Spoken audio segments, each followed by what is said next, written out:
सूत्रों से बड़ी खबर सामने आ रही है। सरकार की स्पेस टेक्नोलॉजी से बनी सड़क को देखकर लोगों के खड़े हो गए रोंगटे और साथ ही लोगों का एक साथ उठ गया सरकार पर से विश्वास। स्पेस टेक्नोलॉजी से बनी सड़क धरती से गायब हो गई, जिसका 2 दिन पहले ही उद्घाटन हुआ था। लगता है स्पेस टेक्नोलॉजी से बनी सड़क स्पेस में चली गई। धन्यवाद। नमस्कार। तो इस साल की सबसे बड़ी खबर, सरकार ने लिया छात्रों के हित में एक बड़ा फैसला। सरकार करने जा रही है 5000 स्कूलों को बंद, क्योंकि अनपढ़ रहेगा इंडिया तभी तो दारू में बिकेगा इंडिया। इसके ऊपर छात्रों ने किया कोर्ट केस, तो कोर्ट ने लिया छात्रों के हित में निर्णय और कहा कि बच्चों के बेहतर भविष्य के लिए स्कूलों का बंद होना सही है, और वो बच्चे केस हार गए। सरकार का कहना है कि इससे भारत में बेरोजगारी कम होगी और डायरेक्ट भूखमरी आएगी। और वो एक शायरी है, 2 लाइनें सुनाना चाहूंगा कि शराब अक्सर इनकलाब पैदा करती है, इसलिए ठेके खुले हैं, और स्कूल अधिकतर गुलाम पैदा करती है, इसलिए स्कूल को बंद किया जा रहा है। बाकी आप कुछ दिनों से आप देख रहे होंगे कि भारत में भाषा को लेकर एक अलग ही डिबेट छिड़ी हुई है। तो इस पर हमारे एक्सपर्ट से हम पूछना चाहते हैं, तो इस पर आप क्या कहना चाहोगे?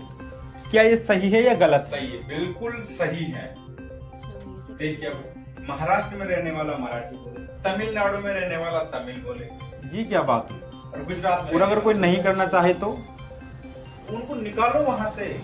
ये तो सरासर गलत है ना। लोगों को आप इतना पागल समझते हैं कि जो आपकी बातों में आ जाएंगे। बिल्कुल।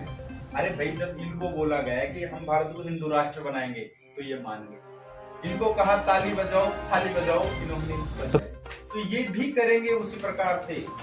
भाई देखो, महाराष्ट्र में तो मराठी बोलने वाला है, तो फिर इस हिसाब से तो हिंदुस्तान में सिर्फ हिंदी बोलने वाले रहने चाहिए। ये क्या बात? ये वही बात है, बस कहने का तरीका अलग है जो आप कर रहे हैं। क्यों देश को अलग अलग हिस्सों में बांट रहे हो यार? चैन से सोना है तो जाग जाओ, और अगर खुशहाल जिंदगी जीनी है तो भाग जाओ रिश्तेदारों से दूर। इस जालिम दुनिया में सिर्फ अपने बारे में सोचो। अगर दूसरे बारे में सोचकर किसी की मदद करने के लिए अगर तुम झुकोगे तो लोग तुम्हारे पीछे से मारकर निकल जाएंगे। तुम समझ नहीं आएगा कि तुम साला किसी की मदद करने के लिए झुके थे या खेत छोड़ो। इसलिए मैं कह रहा हूं कि सावधान रहे, सतर्क रहे। बाकी आप समझदार हैं। आज एक बार फिर से रिश्ते हुए शर्मसार। जी हाँ, आपने सही सुना। आज एक बार फिर से हुए रिश्ते शर्मसार। 4 देवरों के बीच में एक भाभी ने जाकर इतनी जोर से पाद मारा कि देवर घायल हो गए, 2 कोमा में चले गए। सूत्रों से पता चला है कि भाभी कई दिनों से फ्रेश होने नहीं गई थी, मतलब प्रॉपर तरीके से पूरा कोटा चढ़ा के रखा था उन्होंने। जैसे ही देवर सामने आए और उन्होंने धावा बोल दिया और देवरों को वहीं ढेर कर दिया।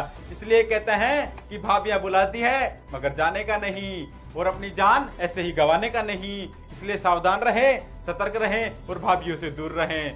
देखो भैया, क्या कहें, अगली न्यूज में मिलते हैं ऐसी तड़कते भड़कते न्यूज के साथ। धन्यवाद।